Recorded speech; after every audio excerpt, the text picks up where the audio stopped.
안녕 친구들. I hope you've been well. I have a disclaimer to make before I start episode 6. I just got done watching episode 6 as I had mentioned when I started my video recap of episode 5. And I had every intention, of course, of linking 5 and 6 together so that it would be easier for you guys to watch two of them in one video. And of course, my recap of episode 5 just went too long, and so I think 39 minutes, and I thought I can't subject my subscribers to over an hour probably of my telling you what happened in episode 5 as well as 6, so hence the splitting up of the two episodes. But here's the disclaimer that I have to make. For some reason, I can't keep the events of episode 6 clearly in my mind. It's never happened to me before. The fact that all these events are kind of jumbled in my head, but and maybe that's indicative of how I feel about the episode. It's certainly a fun episode to watch. There are definitely some significant developments, some things about the characters that we find that the characters themselves find out about each other. But for whatever reason, I can't seem to keep track of the various events, and they're kind of, I can't explain it. So I wrote on my iPad comments that I wanted or points that I wanted to make sure that I covered with you. So you're gonna have to bear with me as I look down, because typically when I did episodes 1, 2, and 3, 4, I was looking down or over on my computer, but it was just to look through certain picture screen caps that I had taken to make sure that I told you details. This is the first episode in which I am forgetting like big huge events, so I don't understand it, but let's get started. Okay, so episode 6 starts off hilariously with Kongshi running towards Kangwoo, right? And it's so cute. It's in slow motion, and she's like Kangwoo-shi and things like that. And then he turns around, and then she says, I'm going to, I want to tell you my secret. And then she tells him, I see ghosts. I see ghosts everywhere, here, there, everywhere. And then right before that, though, Kangwoo had said in her daydream, when she says, I'm going to gather the strength and tell you my secret. And then he said, then I'll gather the courage to listen to your secret, right? So, I mean, again, the Hong sisters are really good with, wordplay and things like that. But anyway, so she tells him, and then he says, that's okay. If you had told me that you had been abducted, there we go, abducted by aliens, I still would love you. And so they embrace, and then it's comical. The happy expression on her face is cute, but then the pained or kind of the earnest expression on Kangwoo's face as he's like just clutching onto her. But anyway, as they hug, the resident ghosts of Kingdom Mall circle them, and then they're clapping, and it's like the celebration. And then towards the end, to make it really seem far-fetched, a UFO comes above them and shines a ray of light down on the two embracing couples. So, reality. The camera then takes us to reality. What is reality? And of course, Kongshi is in Jungwon's office, kind of with her little lollipop candy. And the camera does this really nice job of kind of angling it so that as we see her, we see that behind her is actually Jungwon with a scowl on his face. And I think episode 5 and 6 really are the two episodes where I really noticed music playing a huge factor in enhancing the overall storytelling. And so, anyway, during that consultation, she tells him that she wants to tell him, right, Kangwoo. And so Jungwon gives her this piece of advice saying, hey, instead of telling him outright that you see ghosts, first ask him what he thinks about ghosts, whether he believes them and things like that. So there's a bunch of other things that happen during their conversation and such, but let's just leave it at that. Okay. So after the conversation, Kongshi's about to leave, thanking him for his good advice, and he's like, "Gojo, right? I need to do work." And then so she goes, "Okay, bye, 사장님." And then he sits down and he's like, "She really must be happy because it only took her one gojo for her to leave. Usually, she stays until I have to shoo her away 3 times." And then, of course, just like that, she turns around and she's like, "사장님." And then he has to shoo her out again, and then she does that again a third time, and he finally has to shoo her out. But one of the pertinent things about that little exiting conversation is the fact that she asks him when he puts headphones on whether he's listening to music as he does work. And he says it's not that, and then he shoos her out. So that's really, she's going to make the connection later on. But anyway, so later that evening, she's walking home, and she's debating still how she's going to approach this conversation with Kangwoo about whether he believes in ghosts or not. And then out of the shadows pops out this guy in black and white. And Kongshi freaked out because she'd been thinking about ghosts and how to tell Kangwoo. She takes her bag and she swings it at him, and then she takes off running, for dear life. And then we find out it's Lee Hyun-ju, the chatty security guy, and then with him is Secretary An, and then Kong-shi's sister, and then also Kang-woo, right? So Kong-shi's sister's like, "I told you not to play tricks like that on my sister." Anyway, they go, and they end up having kind of an impromptu barbecue with Kong-shi. And it's there that Kong-shi finds out while they're talking that Kang-woo really hates ghost stories. He really hates people who talk about ghosts. He thinks that people who claim to have seen ghosts are the most pathetic people. And then he storms off and goes into the bathroom.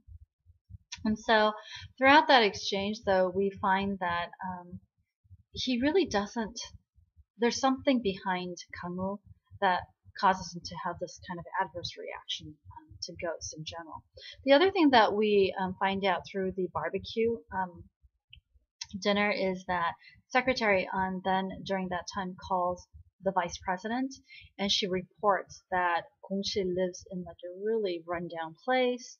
And so the vice president realizes, oh, so Jung-won may be exchanging or sharing his body with her, but he hasn't opened his heart to her because he hasn't opened his wallet. So that's kind of an interesting indication about Jung-won.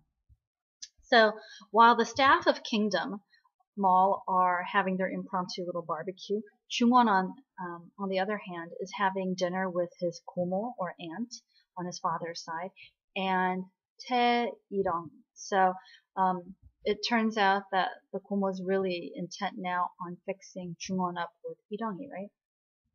And so as Il-dong is talking to Jung-won, Jung-won gets a little interested now because he learns that Il-dong is actually the only daughter of a very rich family whose father has land, and they're thinking about developing that land and all of this stuff, right? And so Jung-won says to them, I was only going to have like a short meal, like Pipapop, I think is what he chose. But he's like, I've decided let's have a very long meal, a full course meal. And so he's very interested still in the monetary aspect, right, over the businessman. Well, the gomo excuses herself at one point to go talk to her VP husband. And during that time, Il-dongi asks Jung-won if he's not a little bit feeling awkward because of the whole situation with Tae-kong-shi, right? And he's like, no, not at all. And she's like, oh, really? Because I thought that. And he's like, no. So then she says, oh, good. So then I can tell you. And then she proceeds to tell him that the friend is a little bit not quite there and that she used to be okay in the olden days, but some big, huge thing must have happened and all this stuff. And to Jung-won's credit, he puts an effective stop to that. And he says, so what you want to do right now by bringing her into the conversation is, and then he gestures to the platter of raw, sashimi on the table, and then he like sticks his chopsticks there, is to basically slice and dice her. in front. Right? Basically, kind of flay her alive in a sense. So Lee then backs away from vilifying her friend, and then Chungwon says, "Now, what I'm more interested in is talk about real estate. Let's go back to that conversation," and they continue their conversation. Well, while they're having dinner, though, while both parties are having dinner, the VP is closing out for the evening, and as he's walking through the corridors of Kingdom Mall, he happens to overhear what sounds like whistling. And at first I was like, what the heck are they whistling? And then I think the person was whistling Nobody. You know, the Wonder Girl's Nobody? So he slowly makes his way in front of Kong Shi's room, Ki Shi, right? The ghost room. And he opens it and he's looking around, and then he sees kind of red eyes flash, and the next thing he knows, something attacks him, right? And so he literally runs out of the room, and he's got his jacket half off, and then it turns out he's actually got bite mark on his hands. So it's interesting to see that bite mark, the ghost can effect some physical damage to a human being. But anyway, because of that, he ends up calling his wife, and Jungwon comes. And then because of the situation at Kingdom Mall where they think there's a dog on the loose, the security team is called for emergency detail. And so that means effectively Yeonju and Kangwoo, end up cutting short the barbecue, and then they come as well. So the entire Kingdom Mall, even though it's closed, all the staff, or at least the security team, and Jungwon and Hongshi, they're out looking for this supposed dog that bit the VP. Now, during that time, though, Lee-young talks to Kangwoo as he's making his rounds, and she then fills him in on the fact that she just came from having dinner with Jungwon and that things are working well on her part, and she kind of hints that she hopes things are working well with him in terms of Kongshi's part.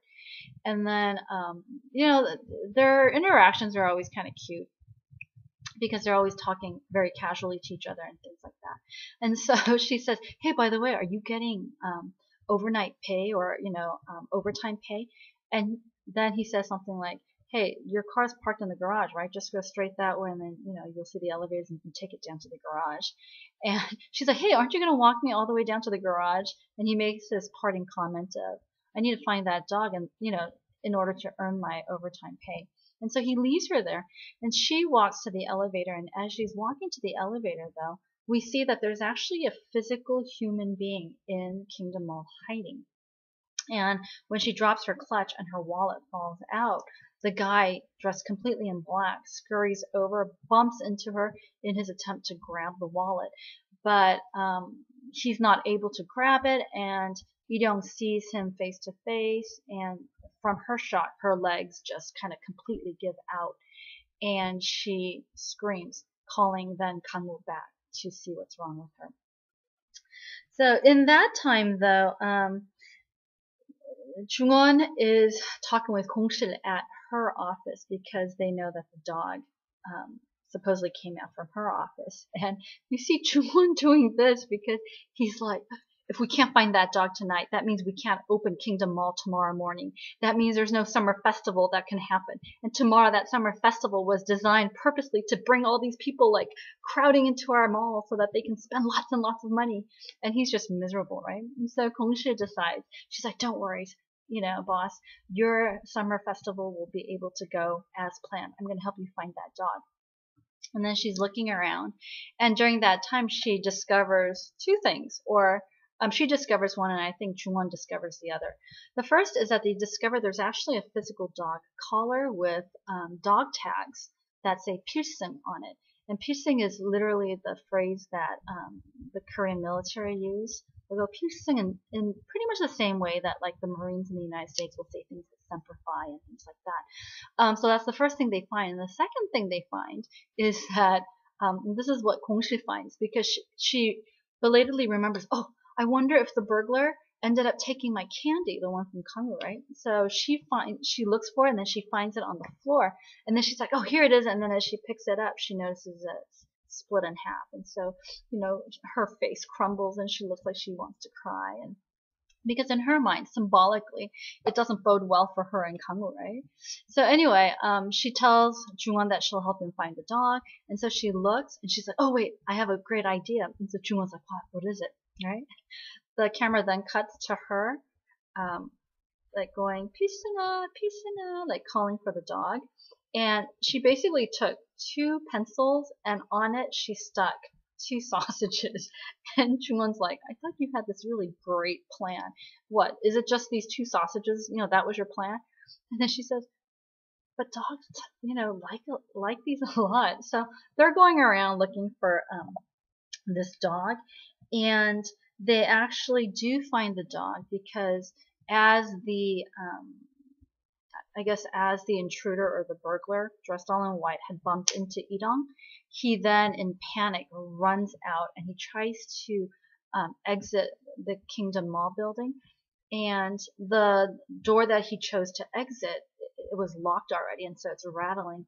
And as Kongshi is going around the mall looking for this dog, because as of right now, she's not aware that there's a human being in the Kingdom Mall with that dog. And so she happens to hear the dog barking and some rattling, and as she gets closer and closer, the guy gets spooked and he takes off in the other direction. But then the dog, which is actually a German Shepherd, makes eye contact with her, and he chooses to stay, and his eyes kind of glow red and it's growling. And so it's this very ominous scene that we see. Well, this intruder then is able to find another exit, and in the process he bumps into Lee Hyun-ju momentarily before he's able to make his way safely out of the mall. And so Lee Hyun-ju wonders, because he thinks that he's made a mistake in recognizing the guy, but he thought that it was one of the guys who had worked part-time in one of the departments, but who is now in the military, right? And it actually turns out it's the same guy. But anyway, so Kongshi then takes the dog, and what we find next after Lee Hyun-ju bumps into that guy, and the guy leaves Kingdom Mall, and then Kongshi had found the dog, right? Is that Jungwon, the aunt, the VP, and the security detail, they have this conference in I believe the VP's room or Jungwon's room. I can't remember which room it was, but in any case, they pretty much debrief them on the situation and tell them that there was indeed an intruder who has since then vacated the building, and that everything should be secure and that Kingdom Mall should be able to open as planned tomorrow morning. Well, while they're talking about that, though, Secretary Kim comes in and tells Jungwon that, to please come outside. And when Jungwon does come outside into the foyer, Kongshi's there, and she's like, I found the dog. And Jungwon's like, what? There was a dog actually? And she's like, yeah, it's right here. And she's patting the, German Shepherd right next to her. And Kangwoo kind of had followed Jungwon to the door, and he kind of cracks open the door and he watches them converse, and he overhears Kongshi saying that she found the dog. She found it, the cat, right? So anyway, at that point, I believe, hold on, let me double check. Yeah, she tells Jungwon that she wants to try to help the dog because the dog stopped instead of following its owner and stayed with her when it made eye contact with her, right? So she gets the sense that the dog wants her help for something, and Jungwon tells her, no, don't. He's like, I don't want you, and by this time they've moved the conversation to her office. But he says, I don't want you to follow, because weren't you the one who said that, you're scared and all of this stuff? She's like, yeah, but I want to find out. And, and Jungwon thinks that she wants to find everything out so that, she can help Kangwoo. But he says, I don't want you to, pursue this anymore because it could get scary.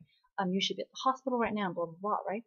And during that time, Kongshi, talks to the dog, and when she says "Pusung," the dog barks, and they realize that it is in fact the dog's collar, although the dog actually has a ghost collar on it. That's the exact same one as the physical one Jungwon is holding. And then he's just very well trained. She'll say "손," which means hand, and then like Pearson gives her his paw and things like that, right? So as Gongshi tries to leave to follow the dog to wherever it's leading,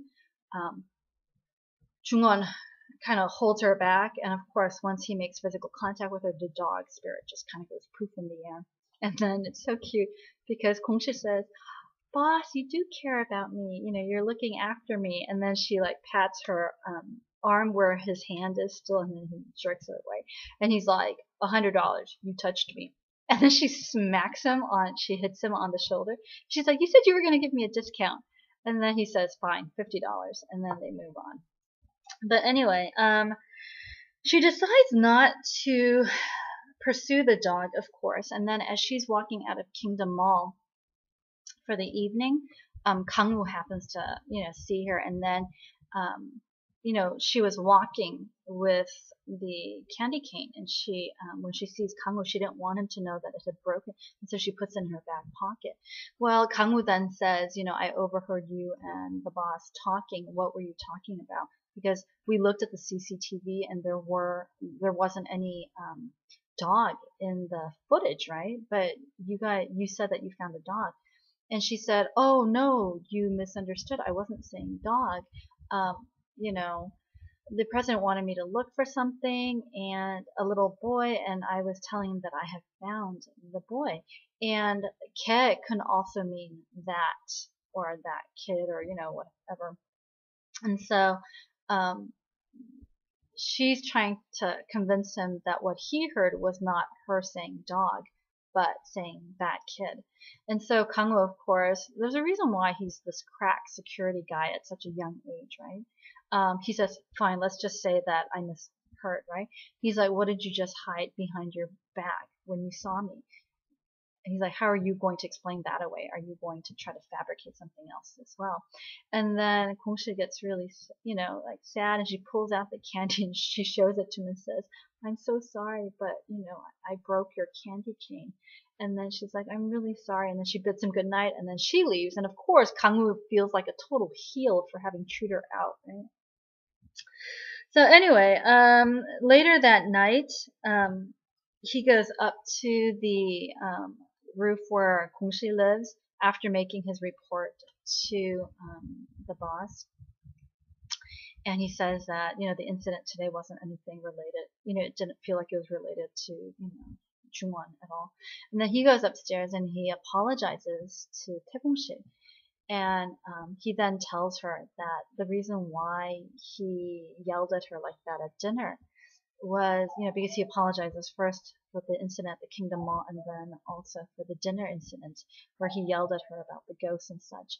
Then he tells her that it's not that he doesn't believe in ghosts, or he thinks that they're pathetic or what have you, the people who talk about him, but that when he was in the military, he had seen a lot of people die horrendous deaths, and so those memories haunt him. And he said at one point, I had to see a counselor for that, right? And so Gongshi, looks, and she says, "I can confidently tell you there's no ghosts around you." And so he's like, "Thanks for that reassurance." But, we know Gongshi can totally see that there aren't any.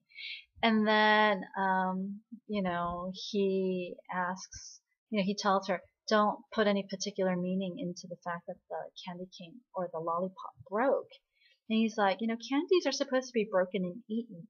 And he's like, since it's broken, you want to share it now. And then so Gongshi pulls it out, and then she's like, it's split in half. And he's like, oh, it's split in half, so let's share one for me and one for you. And then so they spend this really quiet evening where he's, sucking on his little piece of the lollipop, and then Gongshi is just enjoying hers. And this is quiet little moment. Anyway, the following day, it's hilarious because the next scene that we see, I believe, is with Jungwon walking along the front yard of his literally palatial house to the song of, and he's fanning himself because it's hot. And then he sees a German Shepherd on the floor, and he's like, "Are you piecing me?" And then the fan becomes all of a sudden the collar, right, of piercing. And then out of nowhere comes the music of Nobody, the Wonder Girls' Nobody, and then you see 5 girls in the background, or maybe it was 6, but they're literally dancing to the Nobody song, and the implication, of course, is that it's the Wonder Girls, singing their song. And in the Korean language, they have something called Gekkum, which is basically literal translation is dog dream, but it's basically what we call anything that's kind of like a ridiculous dream, or like something that's stupid dream or meaningless dream or what have you, right? And so Jungwon knows that he's having this dream, and he like tries to wake himself up, and he's like slapping himself, and then he finally wakes up, right? And then he looks over at the bed, and right next to him is Pilsung's collar. And so he grabs hold of it, and he's like, this is why I had this dream. So what we then see is him, when he gets to work, telling Gongsil he wants her to find out why that dog is here. Because he's like, because of that dog, I had a dream. And she's like, it's okay. And I love the fact that this episode really pulls Jungwon in deeper into her world, so that he may not be seeing ghosts in the physical realm, but he's able to see it at least in the dream realm. And that's actually something that Gongsil and he talk about when they take their little coffee break just in a few minutes. But anyway, so Jungwon asks Gongsil to find the dog, and she's like, I thought you said you didn't want me to, because I might get hurt. And he's like, find it so I don't have these like stupid dog dreams. And he's like, fine, I'll be right next to you so that no harm comes to you. So he agrees to go on this search with her and the dog, right, in the middle of the day where it's like blazing hot in Korea. So anyway, while they plan on doing that, though,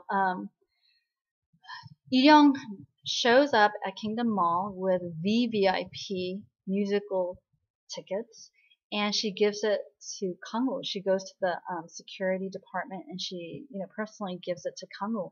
And all the security guys are kind of a Twitter saying, ooh, our team leader is meeting with the spokesmodel of Kingdom Mall. But anyway, she says, on a salaryman's monthly wage, you probably won't be able to afford these at all. So as a thank you for your help last night. And I forgot to mention this, because when she fell after, getting bumped by that intruder, Kangwoo had come to her rescue. And then when he tried to help her up, all the strength had left her legs, and she had collapsed, and she had remained literally on the floor. And I think her dress was a little bit pulled down as well. So he had taken off his jacket and put that on her, suit jacket, and put that over her shoulders. And then he had literally lifted her, picked up all her possessions and lifted her, and then taken her to the hospital. And so you see, Lee-young kind of looking at him as he's carrying her away, having that same, chemistry that she had with him in episode 5 up at that, rooftop as she was waiting for Gongsil, right? But anyway, so the next day she comes to see him with the VIP musical tickets as a way of thank you. And she says to him, the musical starts at 9 o'clock, so I figure if you meet at around 8 o'clock, then that'll give you enough time for dinner and then a cup of tea. And so he's like, okay, thanks. And then he's about to walk, and she's like, hey, wait a minute, you haven't decided where we're going to meet. And he's like, what do you mean, we? And she's like, well, that's part of the reward, right? Is that you get to have a date with me, see the musical with me. And so he looks at her and he's like, so if I decide I don't want to go with you, are you going to take the musical tickets back? And she says, well, no, and she's like, no, the music, because I don't think it dawns on her at that point that he doesn't plan on taking her, because she just says, no, I'm the reward, because I didn't want to just give you the musical tickets, because then that would seem very materialistic. So I was offering to go with you. And he's like, oh no, that's fine. Then, I'll just take these things. And then he walks away, leaving Lee-young wondering, who the heck is he going to take to the musical, right? Well, so Gongsil then steps out of her office, calling Pilsungi, right? And she's like, see, so why did you show up in the dream? And she's telling that to the dog. And Kangwoo overhears her talking about a dream. And he's like, huh, dream? And then so Gongsil says, oh, there's a movie scene that keeps running in my head. And so I was, talking about why I was dreaming about that. And so Kangwoo says, oh, you like movies? And she's like, yeah. And then he says, do you like musicals too? And then he shows her the tickets. And it's so cute. I love her reaction. She's like, oh, I want to go. But then she tells him that she may not be able to sit in a dark place for too long. And he's like, it's okay. I don't think it'll be scary, but if it does, then you can always hold on to my arm. And it's just, they make plans to meet at 8 for dinner and then tea and then the musical, right? So anyway, Kongshi meets with Jungwon. They go searching and it's hot. So Jungwon's like complaining and so is Kongshi. And then Jungwon wants to go one way, and then Kongshi's like, no, the dog's going the other way. Why are you going that way? And then Jungwon's like, do I see the dog? Obviously not. So I don't know where I'm supposed to go. He's like, oh, it's too hot. Let's go get a cool drink. And then Kongshi's like, no, no, no, no. We need to find out why the dog wants my help so that I can get home in time to wash my hair, put on makeup, and meet Kangwoo for dinner and tea and musical, right? And Jungwon's like, I don't care. I'm hot. I want coffee. And you're kind of left wondering if it's his subtle way of trying to sabotage her date or, if it's just him being selfish. But anyway, they go into a cafe and then Kongshi, I'm laughing because Kongshi, who had just gotten done saying, we can't spend too much time here, then orders 팥빙수, which takes a while to eat, right? And she's like, oh, I want 팥빙수. And then Jungwon's like, I want coffee. Because she's like, what do you want on the menu? And he's like, coffee. I don't look at menus. I don't do that type of thing. And then she's like, I think she was about to order, and he says, 2 black coffees. And she's like, but I want 팥빙수. And he's like, I don't like having the other person eat something better than me. So we're going to have the same thing, 2 black coffees. And so it's so cute. Kongshi's like, 2 black coffees, please. Anyway, as they're talking though, Kongshi talks to him about Hiju and how she hadn't really seen Hiju around him since that last time when she had been drunk and Hiju had kind of possessed her body. Which actually makes sense then what the ghost matchmaker of episode 5 had said, that Hiju won't show up unless, she's able to possess Kongshi's body, right? But anyway, so, or that's what I think, but anyway, so she asks Jungwon if Hiju had ever showed up in one of his dreams, and Jungwon thinks about it, and he's like, no, she never showed up in, any of my dreams. And so they're kind of stumped a little bit and whatnot. But in any case,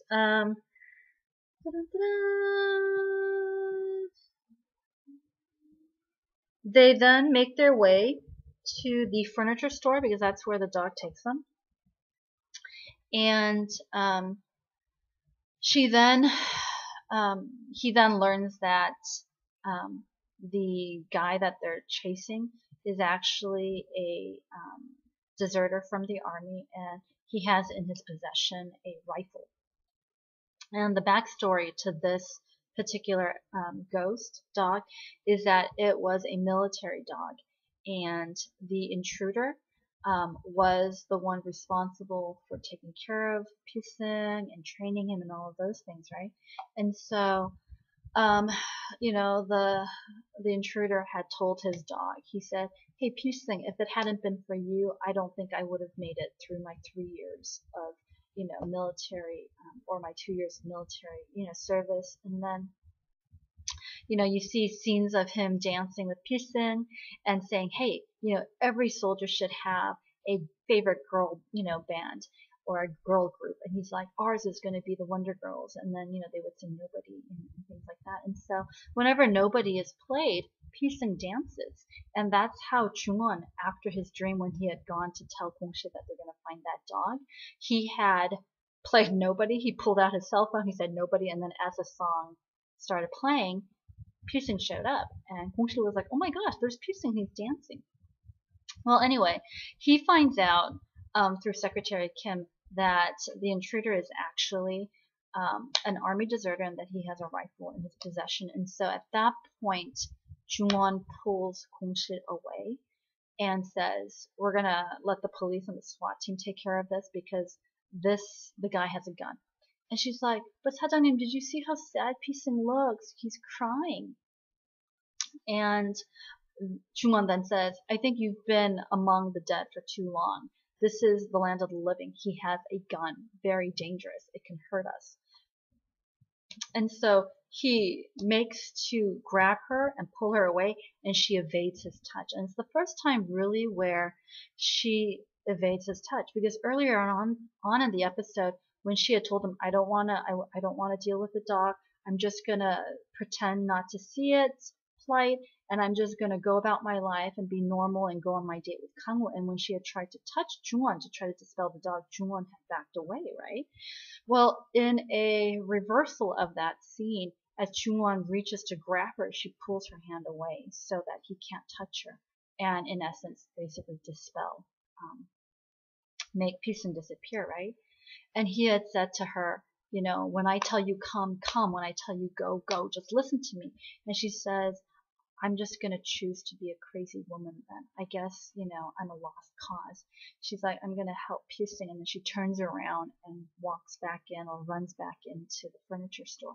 And the reason why Pusing was really sad was that his, I guess, owner was in one of the storage rooms of the furniture store getting ready to commit suicide with that rifle, because one of the things that he couldn't handle was that his best friend, that dog, who had helped him through so many tough times in the army, had died, partly because of him, because he was supposed to take care of Pising, and because of something that happened, Pising ended up, I think, breaking one of his legs, or there was a bandage on him, and so the vet at that point had decided that Pising was no longer suitable as a military dog. And so they had the intruder guy, the cadet, let's call him, actually euthanize his best friend right there. And so just the tremendous grief that he felt, and the guilt and all of that. And then soon thereafter, instead of allowing him to really grieve, because dog owners, know, right, that dogs become part of their family and become, really cherished people, if you will, right? Instead of letting him properly grieve, one of his superiors pushes him too far, kicks him so much that he snaps, and then he punches him, and then he grabs a rifle and then deserts the army, right? So Kongshi walks in, or rushes back into the furniture store, following Pisung, who is making a beeline for the storage. And just as his, army, human friend is about to pull the trigger, you see something, a beam or something, fall on him.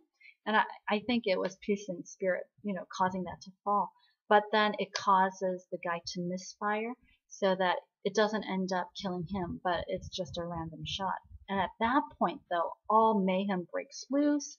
Chungwon is freaked out from the outside, and then he rushes in, while Tae Gong-sil is then literally pushed out of the building to a certain extent.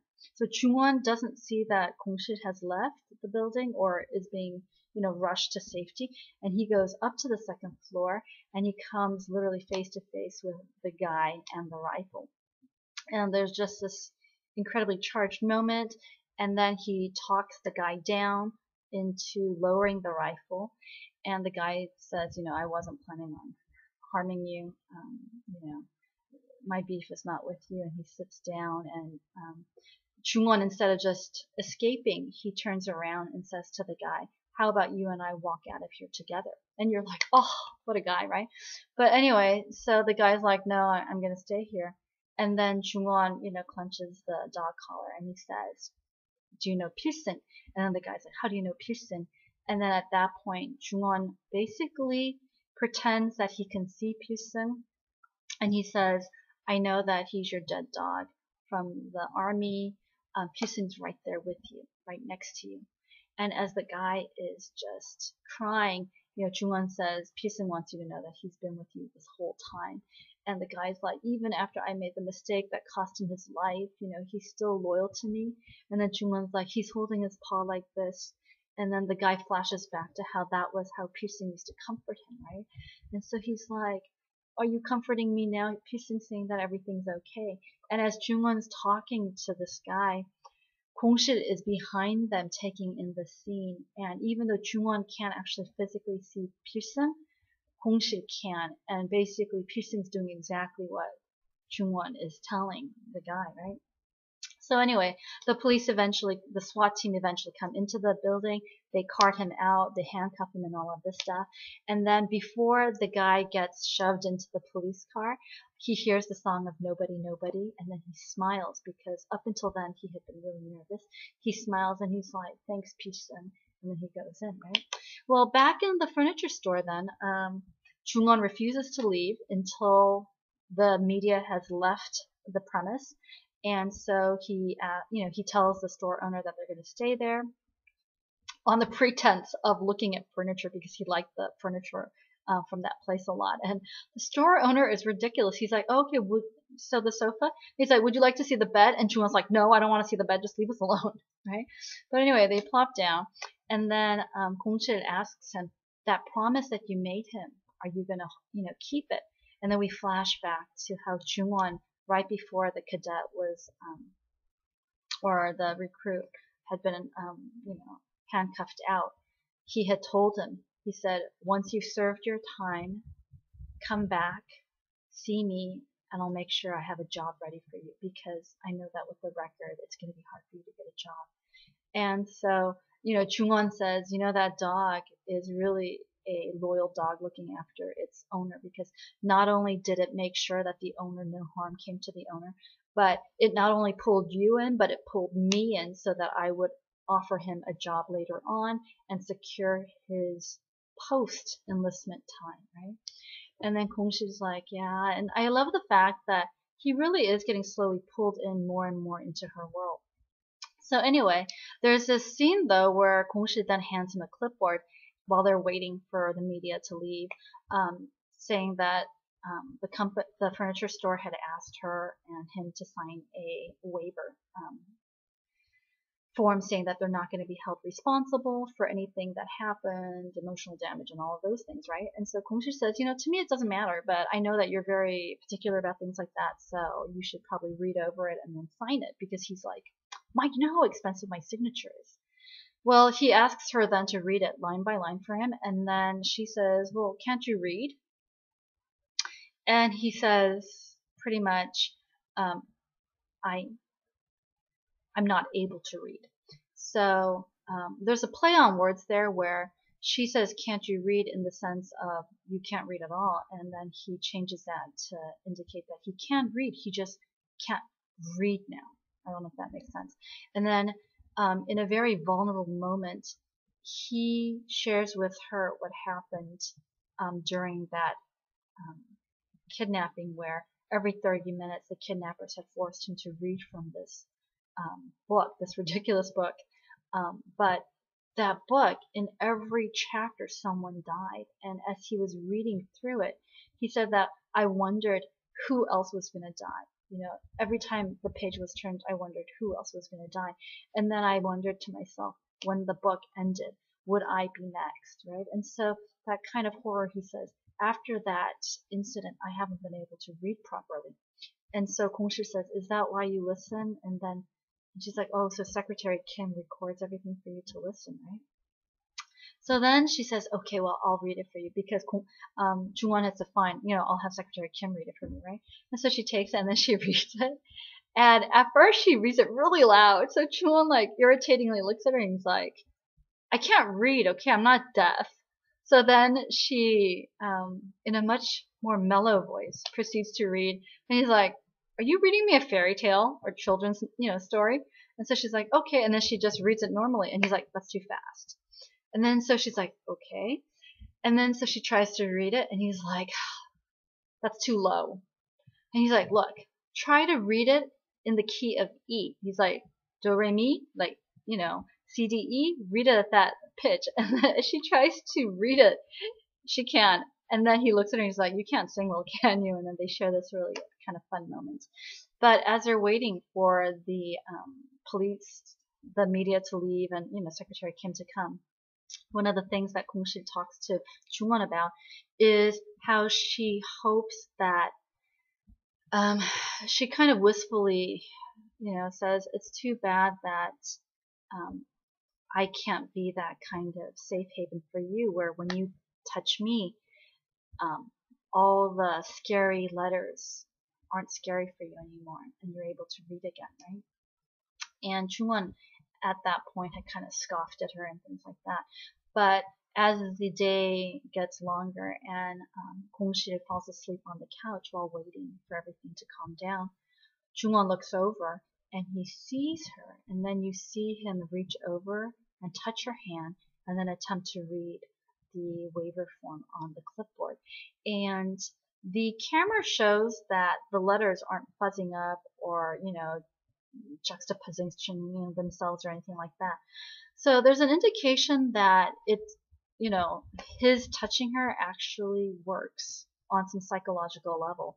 But I don't know, because the Hong sisters, this was at the very tail end of the episode, and the Hong sisters have been known to upturn or overturn our expectations or our conclusions about one episode at the beginning of the next episode.